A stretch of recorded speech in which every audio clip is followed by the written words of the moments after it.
Hi everyone, welcome.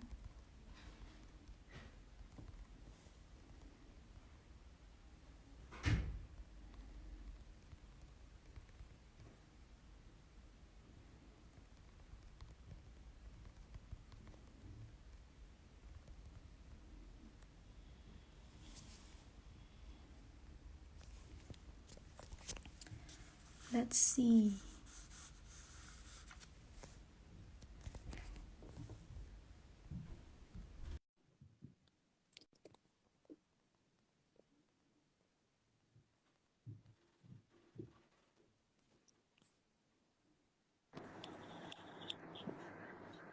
Hi Sivesh. Hello.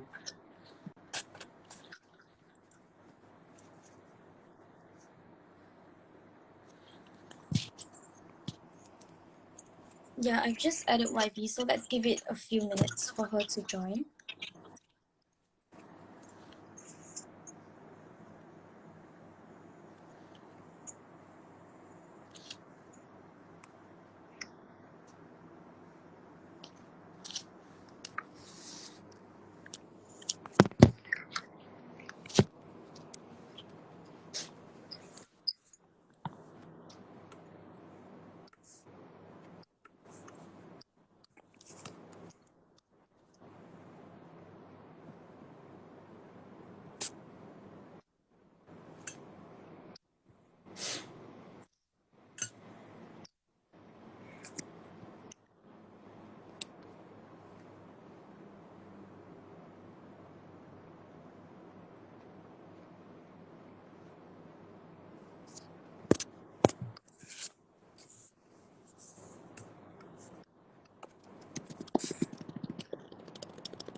Hi everyone, the session will begin shortly. We're just sorting things out.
Hi guys. Hi YB, how are you doing? Yeah, thank you for Hello. making it tonight. Thank you. We're so glad I'm to have so you sorry here with about us tomorrow. today. It's okay. Yeah, it's I think it's my second, how do you say it? IG live. We're so glad to have you here with Okay. us today. Yeah, thanks for having me. Who am I? Who am I with? So I see I two think, people. yeah, like we are the moderators for tonight's event. Hello, moderators. Hello. Your moderators for tonight, YB, your moderators for tonight. Okay. Hello, moderators. I'm Isa. Hi YB. Hi. Hi. Who am I speaking Cheers. to? So, I feel very nervous. we are nervous too. So you're speaking to, I'm Sivesh, and you're speaking to Victoria Sivesh. as well. Yeah. Yeah, we'll go on to like Okay, introduce good. ourselves later. Victoria. Yep. Hello, Okay, so YB. shall we begin the Talking to me, session? sorry. Sorry? No, I'm reading the comments. I'm so jakun, sorry. Hello. Okay. Yeah. So I see that it's a little over 8:30. So good evening everyone and welcome to the first ypolitics of Formative Action IG Live event. This is the first IG Live in our NEP infographic series in our special color scheme on our Instagram page. So please go check it out. To give the audience some context, our NEP discusses how the new economic policy was originally implemented to break the cycle of poverty and help Bumiputras improve their socio-economic situation. But statistics showed that it has only actively enriched the elite and upper middle class. So that being said, we have our guest speaker today, YB Nurul Iza, where she will be answering prepared questions on this matter and also audience Q&A throughout. So please feel free to put them down in the chat box and we will try our best to attend to as many questions as we can. So before we begin, we are aware that there are house rules to observe. This is a very sensitive topic, so it is very, very important for us to abide by the rules. Know that ypolitics strives to create a safe space for discussion, but we do not tolerate any harmful or seditious speech, as well as any hate comments. So I will now pass the floor to Sivesh, where he will be giving us more context about today's Instagram Live. So Sivesh, the floor is now yours. Hi, YB. Thank you, Victoria. So I'm the main moderator, and I'll be facilitating the prepared Q&A session. Victoria will be the Q&A moderator, and she will be looking through your comments for questions and audience to ask YB Nurul Iza. And this is for the audience members. Yeah, you can put in your questions, and at the end of all the prepared questions, we'll have a Q&A session with all the audiences. So feel free to drop your questions in the chat box below throughout the event. Okay, so moving on, there are some key terms that we will be dropping throughout, such as NEP, which is the new economic policy, RMK12, absolute poverty, which we will be explaining this as we go along. So let's start with the introduction of our speaker, YB Nurul Iza. Nurul Iza Anwar is the current Member of Parliament for Pematang Pauh, serving her third term in the Malaysian legislature. She is the founding member of the previous Trans-Pacific Partnership Agreement Caucus and a member of the Women Caucus and is on the committee of the Inter-Parliamentary Union Malaysia. Her current work on the ground revolves around projects that empower the most vulnerable segments of her constituency. Amongst them is the 2021 Pematang Pauh Multidimensional Poverty Study headed by Professor Fatimah Kari, a forerunning expert in Malaysian multidimensional poverty. Okay, YB, shall we begin with the prepared questions? Yes. Thank you, Sivesh. Please go ahead. Okay, so first question is, given your experience working for Suara, in your opinion, do you think the NEP contributed to racial polarization? Thank you guys. Thank you, ypolitics. Assalamualaikum warahmatullahi wabarakatuh and a very good evening. It's really refreshing because we're talking about something so crucial. It's affected our life.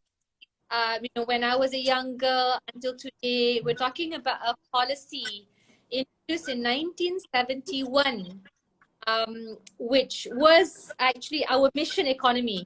It was our mission economy because at the time we, known as Malaya, was just surviving the impact of a post-colonial onslaught.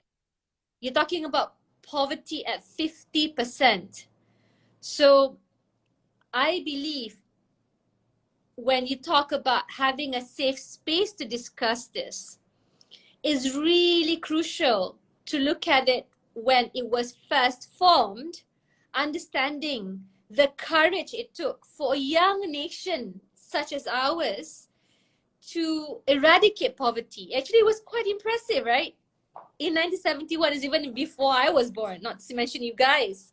So when Suaram, you know, I learned a lot of things about human rights, about civil and political liberties from Suaram. Shout out to Cynthia Gabriel. It really helps us understand there's two schools of thought, right? There are those who feel the NEP hasn't helped the minorities of the country. It's focused a lot on the plight of the majority, the Bumiputras. But there's also those from the Bumiputera who felt, hey, we suffered 50% of of poverty, and the British, who rightly, the colonials, who rightly should be blamed because they performed the policy of divide and rule.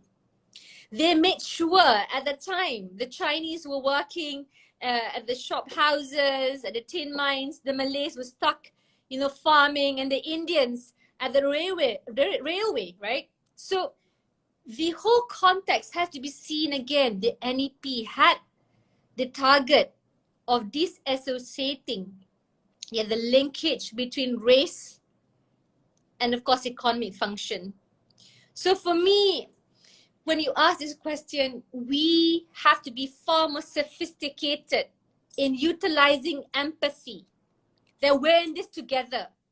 Don't let the failures of politicians, the failure of mediocrity, their flawed implementation, flawed rationalization by racially based extreme partisan politics to cloud the way we see how impactful it's been. So even in judging NEP, I think the problem is not the policy itself. It was a great mission economy. This is what Dr. Lee Ho-on, and I have to say this, said because he wrote this brilliant two-piece article to commemorate 50 years of NEP. It's a challenge to ypolitics, to young people. We have to be aspiring higher, and we cannot allow our discourse to be tainted by the failed, racially changed, extreme partisanship of clear-cut, selfish politicians, or certain parts of the divide. So I'll say that it's been changed in terms of the implementation, but in terms of its pristine objectives, Dr. Lee Ho-on addresses this brilliantly. Memang, orang tak bahasa Malaysia. Dr. Lee Ho-on kata kalau nak menilai NEP, kena nilai dari segi agendanya. Ia merupakan misi ekonomi yang memang nak mengatasi isu kemiskinan tegar, satu, kerana kemiskinan 90, masa ketika itu 50% tahun 1971, iaitu rancangan Malaysia kedua. Ya, dan kedua, untuk memastikan kita patahkan kaitan antara warna kulit dengan fungsi ekonomi. Yeah, sorry, it's a bit long answer, but I think it's important for us to understand the background and filled with empathy to help bring up us, Malays, Indians, Chinese, Sabahans, Sarawakians together in a discourse to make us far more inclusive, rather than divide us like the British or the colonial powers have started to do in the past.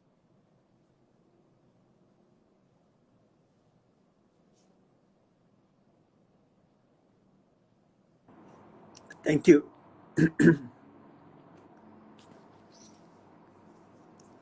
Thank you, YB, for those for full-on approach of the background. So, in your opinion, because you touched a lot about how the race-based policies, and we had 50% of absolute poverty back then, and we have reduced it substantially. In your opinion, do you think race-based policy hindered our economic growth? You know, it's a very crucial. I think our problem was extremely mediocre policies, lacking in insight, lacking in a clear-cut agenda. For example, take something simple like developing the electronic sector, right? What was our mission economy? I felt that NEP was a mission. NEP, remember, NEP was actually our work in healing the nation. You know, figures like James Putticherry, you know, he actually wrote on the ownership and control of the Malayan economy when he was imprisoned by the colonials. And he actually went to war with the Brits and was an advisor to NEP. So, I mean, imagine that rich history. So today, contrasted to today, as you said, have we taken time to measure the impact, success, or maybe weaknesses of the NEP in a multidimensional, sophisticated approach?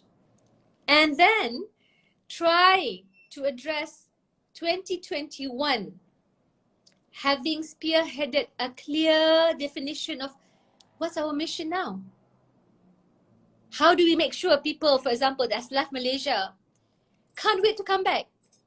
Because they feel that my country's crying for me. My country wants me no matter where I am. I'm in America, I'm in the UK, I'm in the EU. My country wants me. It doesn't matter what race I am, my country needs me. So that for me, you know, including sufficient social safety nets in the wake of the pandemic, that is lacking. And the failed, back to your question, Sivish, the failed implementation when politicians or policymakers, to be fair, policymakers failed to take into account talent pool, try to conflate, you know, rewarding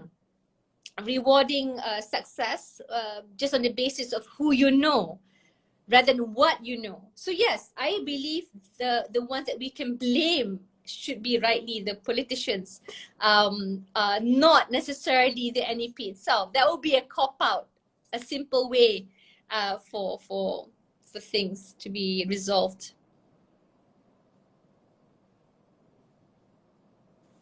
Thank you so much, YB, for the very insightful information. Pertinent to your answer just now, user Jie would like to ask, why was the NEP announced in the 1970s? So as I said, it was announced in 1971, and it was the second Malaysia plan, if I'm not mistaken. But the issue is, you know, we just survived colonialism, and you know the stark division of races, right? Whether it's the Malays, Chinese, and Indians in specific economic functions, it was based on a dasar pecah dan perintah. Yeah, dasar pecah dan perintah implemented, and clearly the government at the time had to figure out a way so that the two key pronged actions and agenda included not just reducing the poverty rates regardless of race. That's what I loved about it, because in 1971 you mentioned regardless of race, yeah. And the second part, menstruktur semula, yeah, ketidaksenjangan ataupun economic imbalances amongst the Bumiputra and non-Bumiputra by eliminating the identification of race with economic function. Jadi dua ni agak penting kerana secara tak langsung you group Bumiputra and non-Bumiputra as one. So I don't want us to blame the NEP or the agenda. Like Dr. Lee Ho On says, you know, don't short circuit the responsibility of leaders and governments to actually fulfill the intended agenda. So sekarang ni, ya setuju, kita banyak masalah dan kita kena ambil dengan dada terbuka kan. Tapi dari segi pelaksanaan dasar, salah seorang ekonomis yang saya minat lah, apa tu, yang daripada Korea Selatan ya, yang saya fikir antara kritikan perbezaan Malaysia dengan Korea Selatan ni, Ha Jun Chang namanya, ya. Dia sebut Malaysia kena lebih teliti dalam pelaksanaan sebarang perancangan. Rancangan Malaysia kan yang ada, adakah kita teliti, adalah kita terbuka untuk melaksanakan sampai ke akhirnya. There's a Malay saying, alang-alang menyeluk pekasam biar sampai ke pangkal lengan. So I think that's the problem. We haven't been truthful or open in really revising things as it should be. Objectively speaking, we're sometimes a bit scared about the impact when at the end of the day, kan, the term is the truth shall set you free. And of course, someone also asked, is the NFP still relevant? I think it was beautifully put by Dr. Lee Ho On. I'll pass you the link, Situation in Victoria, because beliau sebut sebenarnya in 2021, after the pandemic, you're talking about M40, daripada 580,000 hingga 1 juta isi rumah, semua tergelincir dalam B40, right? Come on, Shark, don't leave the country. Okay, anyway, kita nampak kemiskinan yang dihadapi akibat pandemik sepatutnya memberi kita impetus sebagai pemangkin. You need to make sure you provide sufficient safety nets, one. Number two, what are your key engines of growth? So I don't believe that we've been able to articulate that as effectively as we have. So therein lies our problem, even in the tema Keluarga Malaysia, which the government is touting. Now, so that for me is a bigger issue. So I hope when Dr. Lee Ho On kata, kita kena lebih menyelusuri pengalaman pelbagai dimensi semua masyarakat, bergerak dengan empathy. Maksudnya masyarakat minoriti, bagaimana perasaan mereka bila mereka rasa mereka seolah-olah terpinggir, satu. Tapi masyarakat Bumiputera pula, ya, dirasakan kalau lebih-lebih sangat mereka rasa hak mereka sedang diambil. So there has to be a way to bridge the two. That's what Dr. Lee Ho On suggested, and I feel that that's a point to start. But it really requires objective and level-headed discussion, which is steering clear from the black and white. Thank you so much, YB. Let's move on to the next section, which is what went well, the positive sides of the NEP. What did the race policies do right? And did it meet its initial objective? So my first question is, given your experience in human and civil rights, such as for press freedom, gender inclusion, and political reform, do you think race policies have attained their initial objectives after 50 years? Jadi, saya rasa in terms of birthing, you're giving birth to the middle class. You do see the Malaysia of the total middle class, yeah, where it jumped between 12.7% and 1 to 27% in 1990. Of course, that was the first phase, and you had to look till the end. The point is, there were a lot of graduates who basically emerged in the tertiary level, and you also have a lot of privileges in the public sector and public higher education. But perhaps the big problem with that is the overt focus on the shares in the capital markets. You're measuring things that are very finance centric.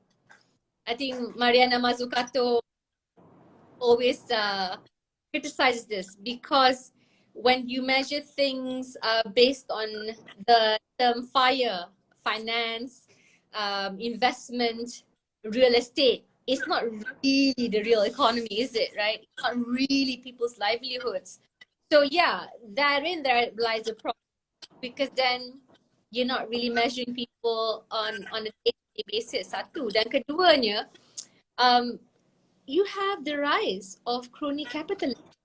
Yeah, the flawed implementation. You have the rentier class that's not productive, and of course, people call many ways, many terms, you also look at the increase in the divide in terms of intra-ethnic inequality.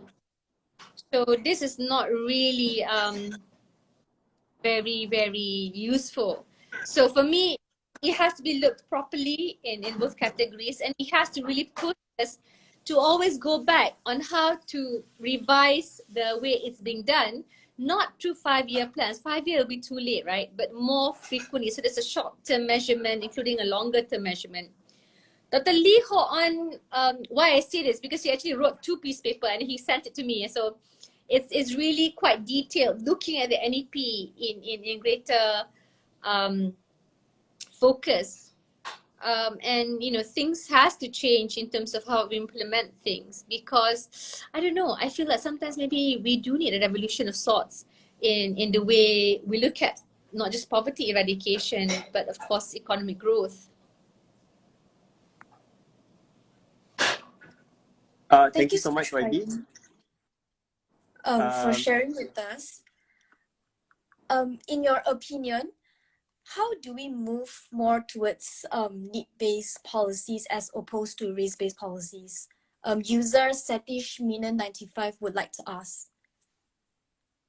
Yeah, so in the year 2006 or 2007, I remember Keadilan took this risky approach. We basically said that at the time, this whole utilization of race rather than needs, right, were actually conflating the focus on poverty eradication. You're so fixated on race, but even when we did our multidimensional poverty index study, we're only focused on class divide. We're focused on tangga gaji, dimensi lain, golongan B40. Because I felt that therein lies the importance of needs. So it really drew its background to the year 2007.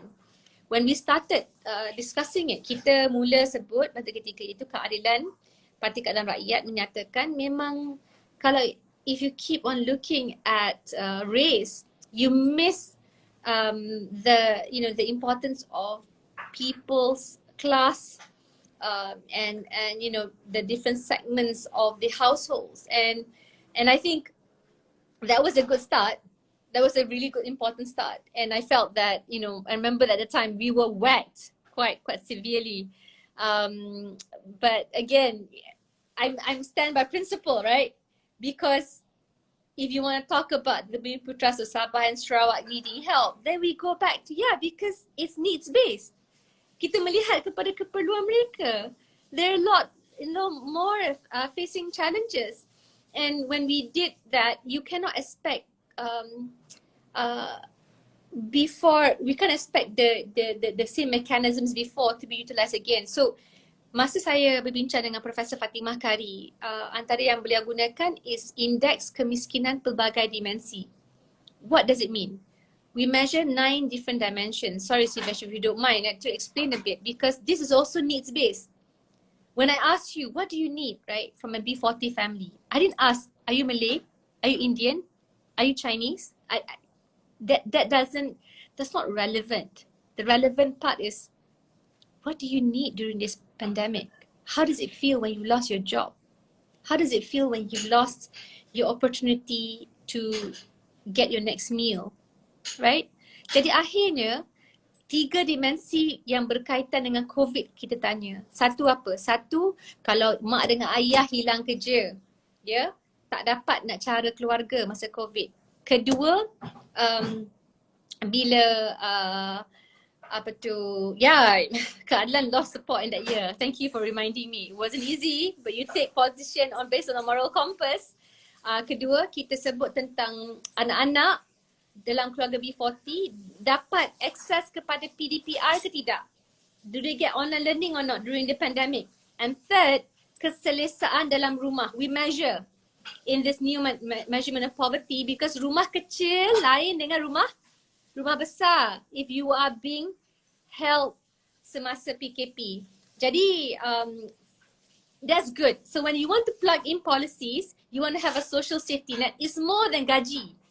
is more tangga gaji. Do you have health insurance? Yeah, do you have ada tak macam peluang untuk dapatkan anak-anak pendidikan bila sekolah tutup? Siapa nak ajar anak-anak tuition? Siapa nak bagi anak buku sekolah? Siapa nak bagi anak-anak pengajaran? So those things are really, really important to make sure that person is not deprived. And that's the way that kita kena ke depan. And that's why also kita fight corruption. Because corruption, salah guna kuasa, you know, when it's predicated on who you know rather than what you know, takes away our policy and financial space to do the certain things that we need. Someone mentioned Employment Act 1955. They will amend. But for me, kita kena ada Akta Kerja baru, Fair Work Act, sebagaimana dicadangkan oleh think tank The Centre. Kenapa? Because now, like, you know, if you work for ypolitics, and some are volunteers, right? But if you work, you could be a dependent contractor, you could be an independent contractor, setengah you're a wedding photographer, some could be like, you know, a filmmaker, all these different sophisticated jobs, right? Because people feel, saya lebih selesa lah kalau kerja tak ada bos. Jadi, I think those are the things that we are looking at as we look at poverty, and of course how to make sure people's lives are changed. Now that's why the whole NEP discussion becomes even better, right? Because I think agenda-wise, can you blame renewable energy if we dispense the contract to cronies? Do you blame renewable energy, or do you blame the fact that it shouldn't have been dispensed to cronies and people who will not be able to do the work properly? It's a lot of questions on leadership. Thank you, people. Yeah, it is time for the... Thank you, YB. So basically everyone who just recently joined or just missed the first part of it. So we've been talking to YB Nurul Izzah about topics involving the new economic policy, the RMK12, as well as absolute poverty. So YB,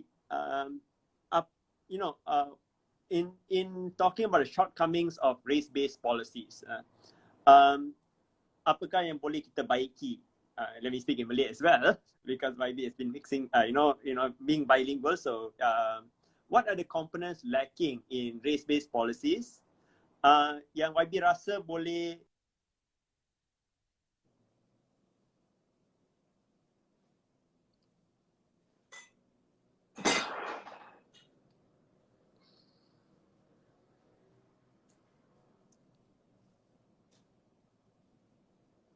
Wow, the line. My goodness. Ini adalah satu agenda kita untuk memastikan jaringan internet sentiasa konsisten. I only see like the circle moving. And now he's out. Oh no. Yeah, I think I'll add him back. Okay.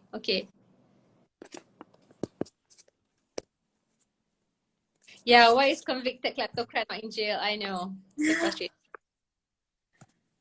It's so frustrating. Hi YB, sorry. So let me ask you again, what are the components lacking in race-based policies that yang YB rasa boleh membina Malaysia baru if addressed properly? So I come from a multiracial party. You know, I remember back in 1999, it was the first time I joined Parti Keadilan Rakyat, Parti Keadilan Nasional ketika itu. It was challenging, you know, but we decided that was the beauty about Malaysia, right? That Malaysia is a country where you have so many diverse talents, and I believe that's really something that drives us forward and makes us special. So the problem with when you choose race, I think you further divide people.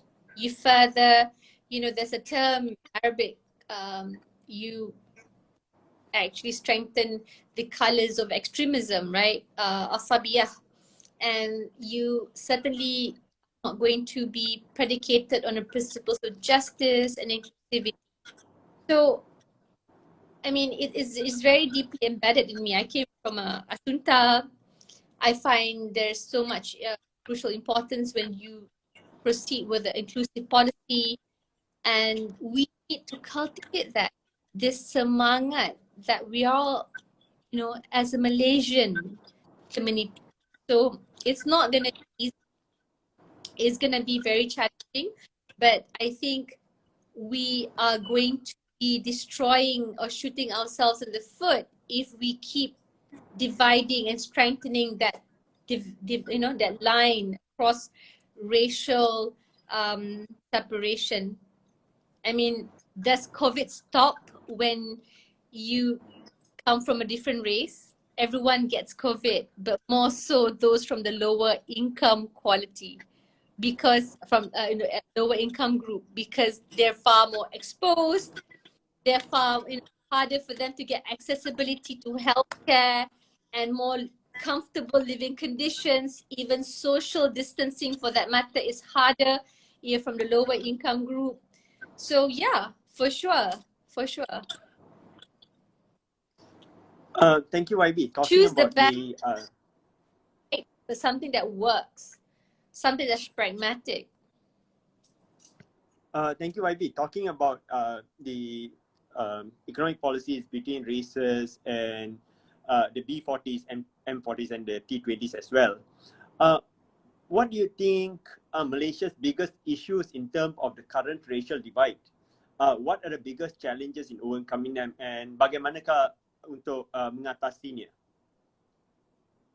So saya rasa antara masalah utama kita adalah dari segi urus tadbir yang kadang-kala memberi ruang kepada salah guna kuasa dan juga rasuah untuk berleluasa, termasuklah kekurangan naratif dan ekonomi misi kenegaraan, ya. Saya beri contoh macam NEP. I think just now I said very clear cut mission economy. That's what you call about, right? You have a mission. I want to make sure I eradicate poverty. I want to make sure I, restructure the economy so that it's no longer linked with race. So you have programs, yeah, to unite and to fulfill that agenda. Sama macam sekarang, saya dalam PAC, Parliamentary Accounts Committee, kadang-kadang you feel very, very despondent, rasa kecewa kerana every time we're auditing money that has been spent, and corruption was a dangerous part. Money is destroyed, it's gone, right? Because it was given, awarded based on a flawed process. But to prove corruption post the fact, my goodness, duit dah hancur, dah lepas, dah terkebas, it's next to impossible to prosecute. You see, it's so difficult. So that's why I think we need to have a complete, how do I say this? We unfazed commitment towards eradicating corruption, because kita kena betul-betul committed dalam bab ini so that Malaysia will have more money for its coffers to invite the different engines of growth to be expanded further. So I think honestly, saya rasa memang masalah kita ni, kita mungkin terbelenggu dalam dunia di mana ahli politik boomer sangat mengawal agenda dan kurang fokus kepada agenda kenegaraan. Saya selalu saya rasa bersyukur. Terima kasih Prof. Fatimah, because I feel that I learned so much from the multidimensional poverty index study, right? Because nak tak nak, dari cerita belakang saya, dulu semasa membesar, saya sempat melawat penjara. Saya sempat pergi ke seluruh pelosok Malaysia. Saya sempat melihat dimensi ekonomi, dimensi keterdesakan dan juga deprivasi. Kita ni tak semestinya kita datang daripada keluarga miskin baru kita faham kemiskinan. Itu sebab kena empathy. Kalau pemimpin pun, ahli politik mana pun, kena cuba ingatkan, cuba letakkan diri kita dalam figure ataupun dalam kepala, dalam pengalaman seseorang yang mempunyai kesusahan. Bukan saja B40, because kita ada fenomena the squeeze middle class.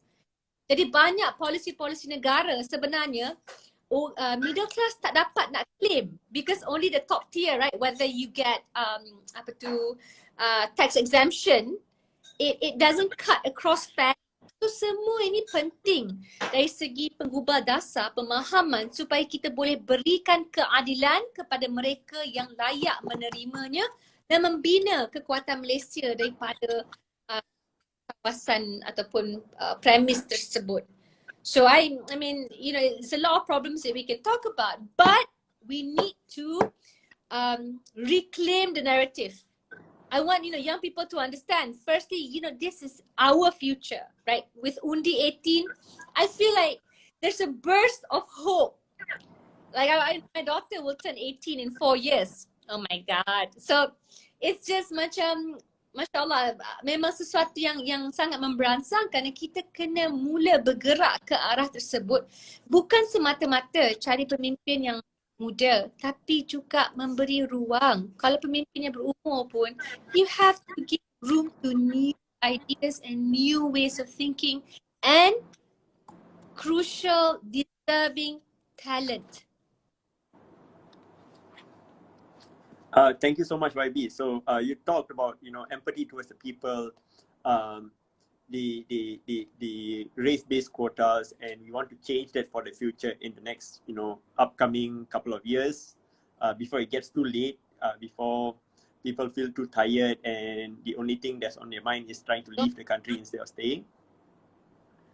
Yeah, and I think, you know, claiming the narrative and talking on behalf of the viewers, I think everyone feels, you know, like you stated the boomers in politics. You know, I think a lot of us feel like, you know, harapkan pagar makan padi. You know, and I think Victoria has a couple of questions from you, for you from the viewers, and I'll pass the floor to her. Sure. Thank you, Sivesh. YB, no emoji moment would like to ask, should Malaysian states push for further decentralization of power to decide on matters pertaining to their own statehood like taxation, income streams, and transport? Thank you. And I actually raised it. You see so many states resorting to really unfriendly environmental or, you know, terrible policies that are terribly onerous on the environment because they're strapped for cash.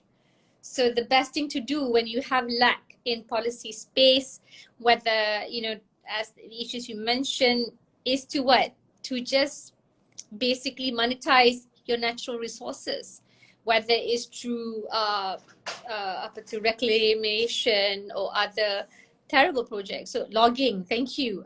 So for me, yes, we need to reform the way federalism is being practiced in this country. It's been, I mean, we talked about it quite consistently over the years. You know, even Penang Institute looked at this. I think it's high time because I was a member of parliament in Kuala Lumpur. It was tough because, you know, Kuala Lumpur again was annexed, right? From Selangor, it was actually placed as a federal territory first and foremost. It's part of, you know, Labuan, and of course we have a holiday tomorrow, which affects the hospitals quite greatly. But the issue is, it really, you know, brings home that structure, administration, all these things matter, yeah, matter very much in terms of how we can dispense with policy very effectively and efficiently. So yes, I am a firm believer that it has to be revamped and reformed so that states feel I've got a bigger stake in deciding how money is transferred rather than the usual development grants, and of course the taxation that goes back to the federal. There's a few articles on this. I can give you guys a link later on. It's really a crucial issue, and I mean, these are the things that we should be reforming moving forward. Thank you very much, YB. So for the next part of the question, right, it will be encompassing three main topics. Okay? It's divided into three main topics. The topic. So yeah, absolute poverty, which is kemiskinan tegar, wage variance, and the RMK12. Yeah. So let's begin with kemiskinan tegar. Yeah. The state by which an individual is unable to meet their immediate needs. They are unable to obtain basic needs such as shelter, water, food, and warmth. Yeah. You know, with the focus of this in mind, and the increased post-COVID pandemic, is it achievable within the RMK12? Saya rasa target ni sebagaimana saya sebut kepada Datuk Sri Mustafa, kita itu bukan target yang memadai. Isunya bukan sekadar miskin tegak. Memang kita nak selesaikan, tapi dari segi struktur ekonomi, right? Because bagaimana dengan pelampung yang boleh menyelamatkan semua pekerja? Bagaimana dengan pelampung yang boleh menyelamatkan golongan M40 dan juga B40 bila mereka diserang pandemik yang akan datang? Kenapa kita tak sempat untuk menyelamatkan semua pekerja kita, bukan sektor formal tapi juga sektor informal, dengan insurans dan juga pelampung keselamatan sosial yang mencukupi. So saya tahu Perkeso dengan Sokso sedang bergerak ke arah ini, tapi kita tidak melaksanakan undang-undang yang memastikan syarikat-syarikat yang mencatat keuntungan tinggi bertanggungjawab kepada pekerja mereka. So that structural deficiency affects so many people, because kalau ada sesuatu yang berlaku, anda mungkin bukan miskin tegar hari ini kan. Yang ini Profesor Fatimah Kari tulis lama dalam beberapa artikel beliau beberapa tahun dahulu. Beliau menyatakan, tapi kalau tiba-tiba salah seorang ahli keluarga ditimpa musibah, ada kanser ataupun terpaksa melakukan pembedahan, kemalangan, dia akan menjadikan mereka jatuh kan dalam kancah kemiskinan tegar.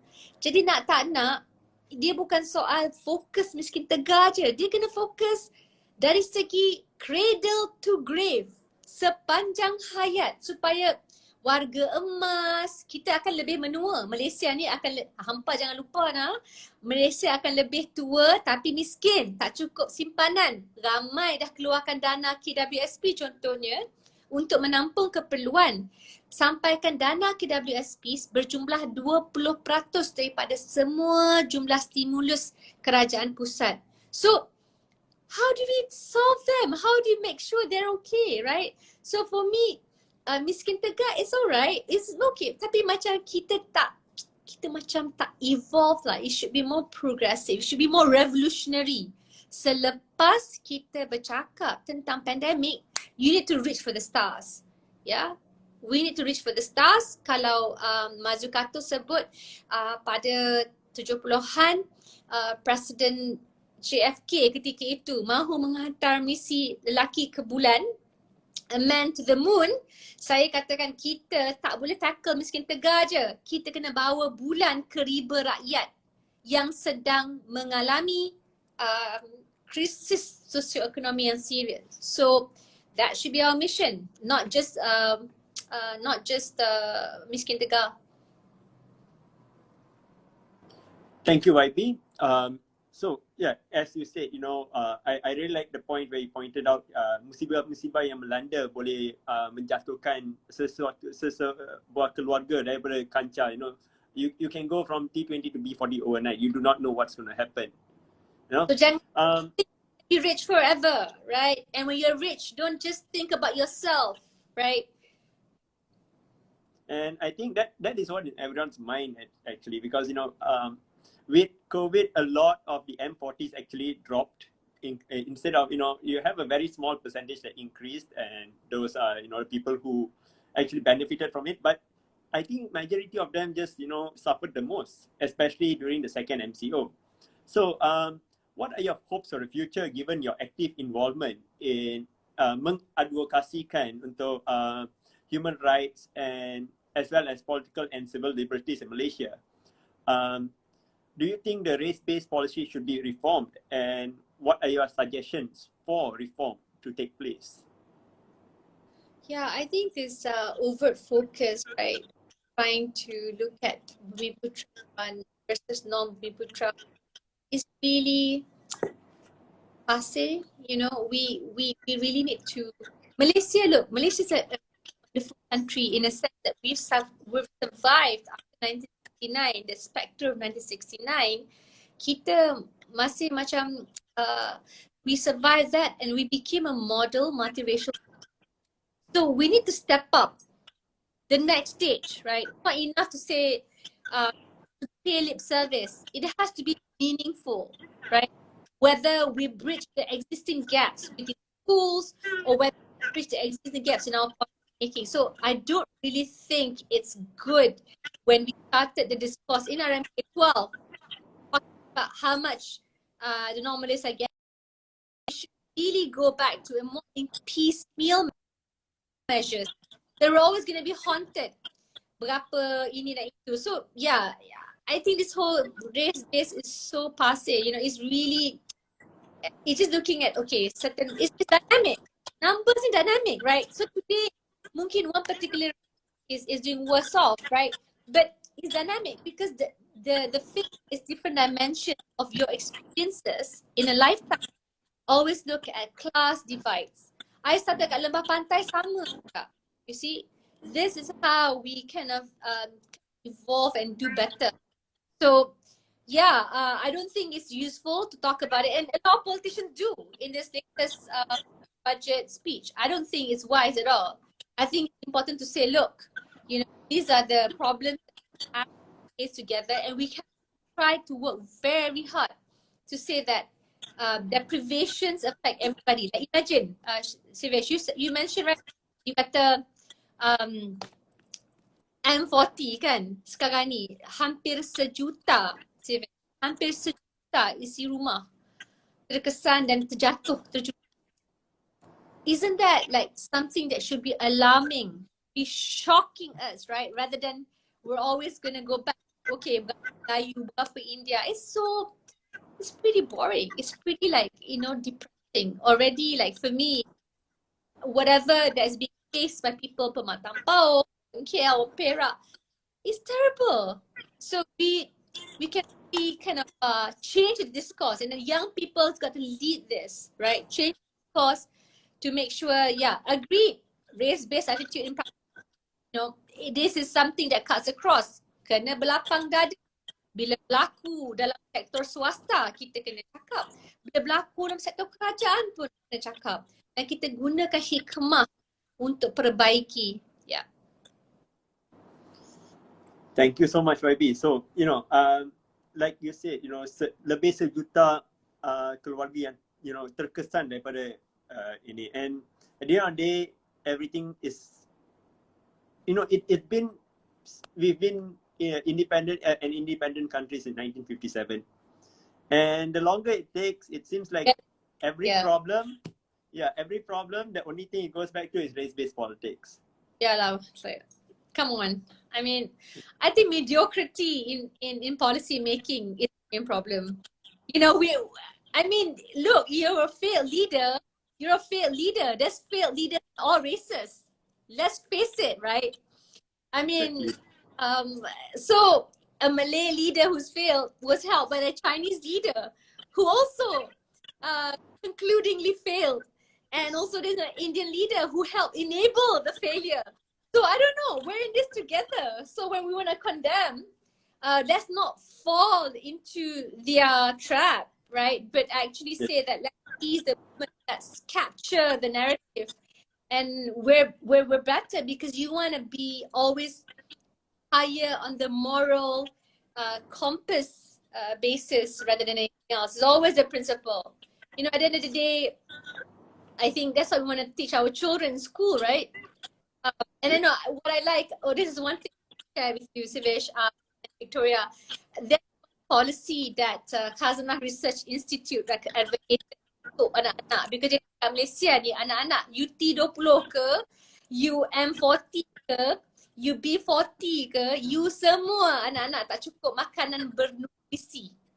So they said, introduce universal child benefit, where you give, you know, support for children regardless of their economic income, supaya kat sekolah, when you invest in sekolah kebangsaan, sekolah kerajaan, then you have a sense, I don't matter where parents came from.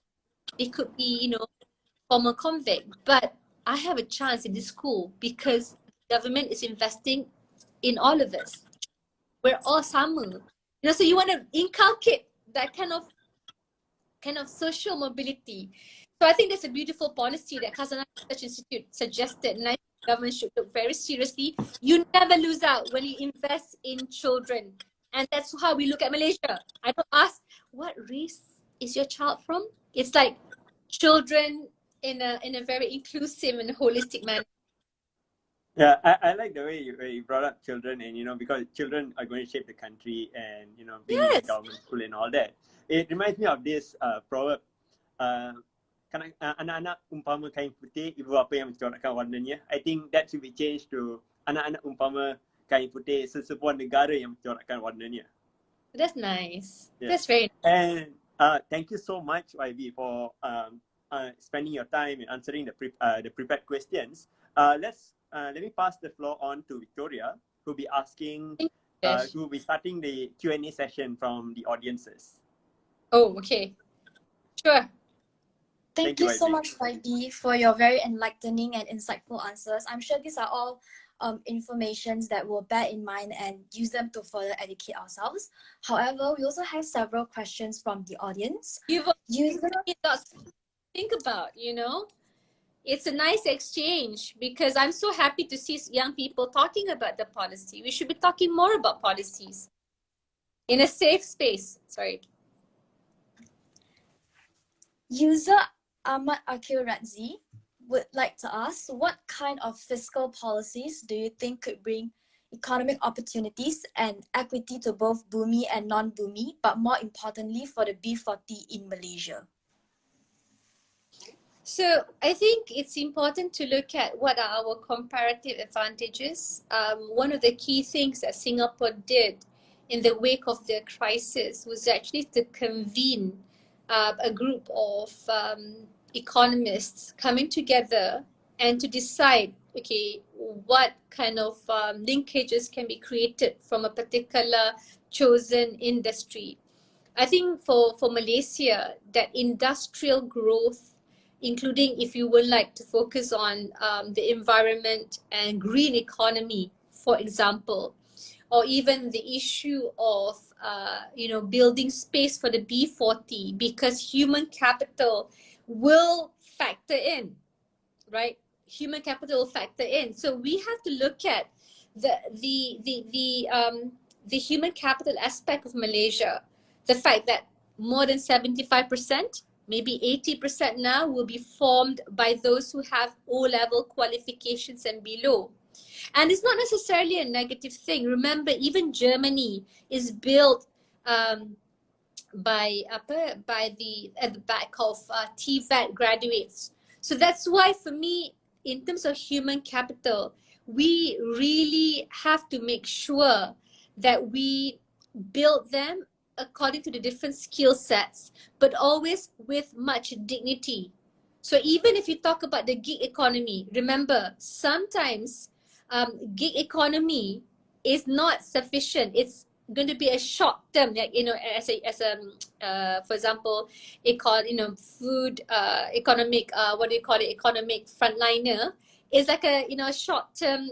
There's a short termism element to it because you want mobility. You want to measure how you do at the end of 5 years. So the upskilling is important, and the upskilling then has to match what are the key industries that the government is interested in.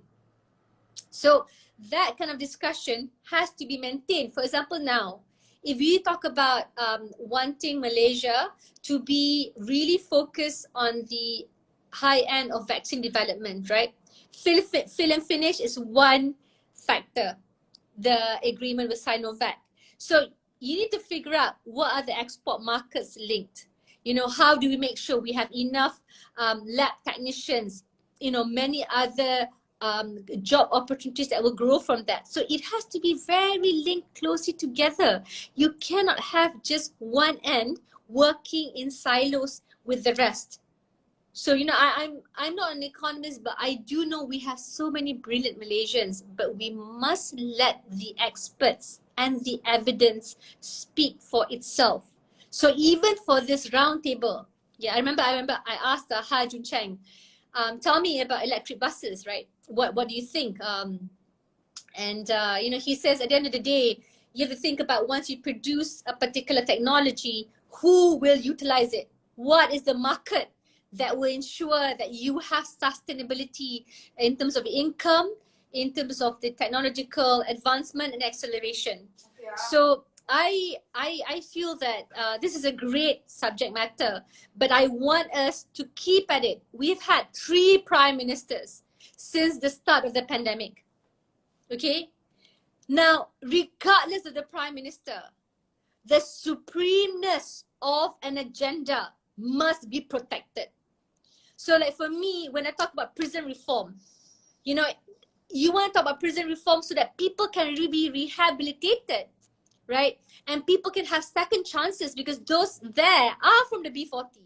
Wrong place, wrong time, get into prison. All this lacking in lost productivity, and you have to spend money to keep people in prison. So, you know, the way you think about it is in terms of the measurement of poverty also, it has to be a little bit outside the box. So, you know, this is a crucial bit. I think we should sit down and talk to many technologists.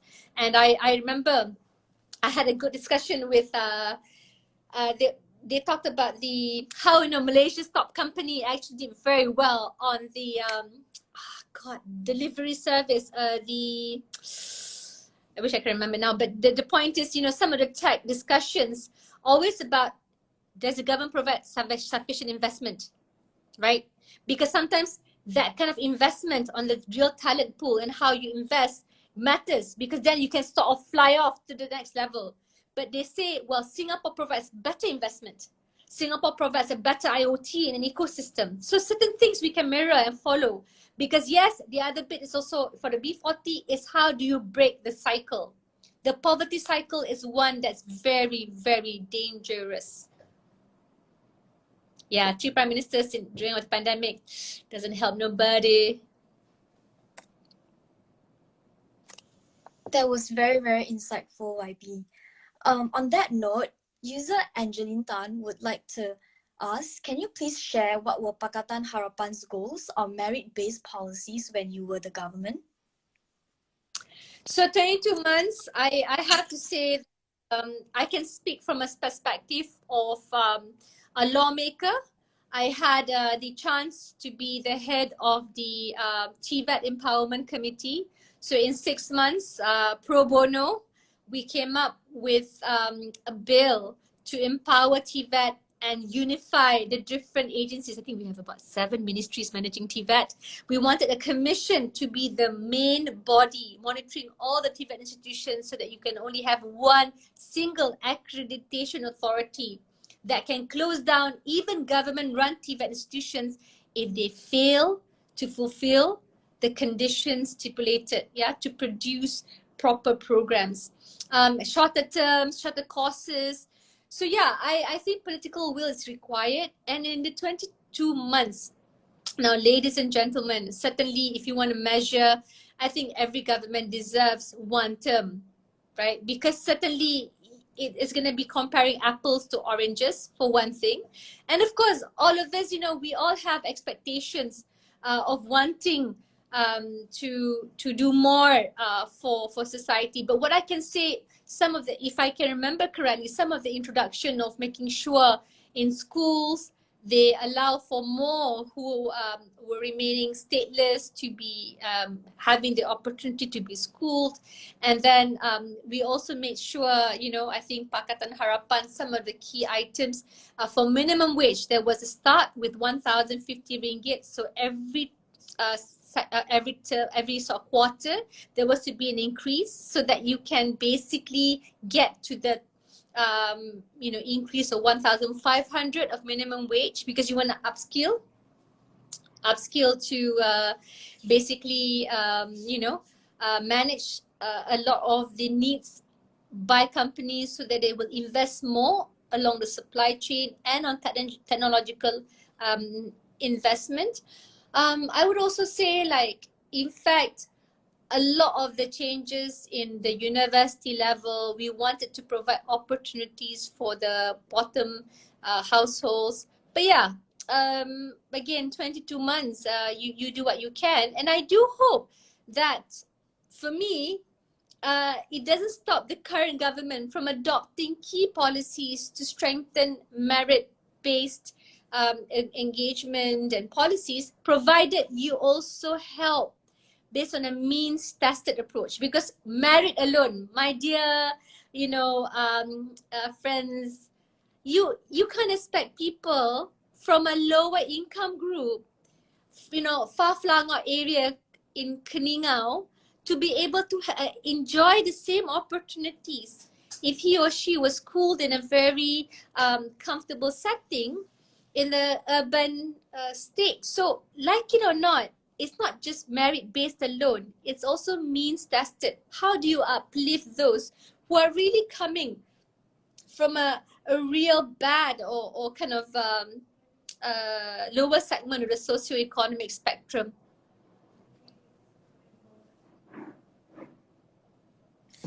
Thank you so much, YB, for the very informative and insightful answer. I'm sure like these are all information that we will bear in mind. However, unfortunately, due to time constraints, we aren't able to answer every single one of the audience questions. But we hope that everyone benefited from today's Instagram Live as much as we did. So before we end the session, I would really, really, really like to extend my gratitude to YB Nurul Izzah for taking your time out of your very busy schedule to sit here and address NEP questions with us. We are really, really honored to have you here. No, thank you so much, guys. I mean, also, thank you for making time for me and listening to me. These are discussions, I will say this, no one politician should always have the answer, because we learn from the best in this country. We must empower the best in this country. And that's why you must never, ever give up, because every voice matters. Now, I was 18 once. I felt so helpless. I felt that I don't know anything, let alone to fight a juggernaut of a federal government, with a father in prison. But for me, it's always about, we have a huge learning curve. And I learned so much from my time going to prison, underground lockup, learning from the court process, learning from the people. I never traveled as much as I did during reformasi years. And I really loved it, because like all these wonderful people that actually convinced me to join and contest in politics, because they trusted and supported a multiracial party. And some of you might say, well, they're not the majority. Well, Rome wasn't built in a day. So we have to start somewhere. So today, what ypolitics is doing, we're trying to encourage people. Politics matter, because if you don't participate, if you don't fight back, then you will not get anything in return, and you will only allow the worst in men and women, because not all women leaders are empathetic, right? The worst in men and women to control not just the narrative, but also the country. Can't do that, people, not on our watch. Thank you so much, YB, for that. And I hope you have a great weekend, and take care, YB. Thank you. Okay, you too. You too. Bye. Bye. Thank you. And take your booster.